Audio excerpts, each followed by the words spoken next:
So ঝাঁকানাকা করে বরমশাই এত বড় যদি স্ক্যাম করবে ভেবেই রেখেছিল, আমি যদি জানতে পারতাম তাহলে আমি বাজারেই ওনাকে পাঠাতাম না। কি করব আর আমি।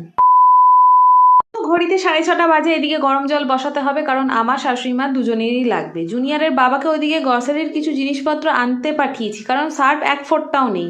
জিনিস যা আনতে পাঠিয়েছিলাম তার বদলে দেখি আমাকে অন্য সব জিনিসপত্র হাতে ধরাচ্ছে। ব্যাপারটা কি? ব্যাপারটা তো গন্ডগোল।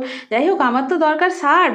সার্ফ খুলতে গিয়ে দেখি এই দেখো সবজি মবজি গাজর মাজর এগুলো তো আনতে বলিনি আমি, এগুলো তো এই মুহূর্তে দরকার নেই আমার। আমার দরকার আরও অনেক জিনিস ছিল, সেগুলো কিছুই আনিনি। বাসন মাজার সাবানও আনিনি। তার বদলে এই যে প্লাস্টিক ভর্তি কী নিয়ে এসছে বুঝতেই পারছো, কালো প্লাস্টিকে নিয়ে চলে এসেছে ঝাঁকানাকা করে চিকেন। এই রাত্রিবেলা চিকেন ধুতে যে আমার কি বাজে লাগে তোমাদেরকে কি বলবো, আমার একটুকু ভালো লাগে না, কিন্তু কাজটা আমাকে করতে হচ্ছে।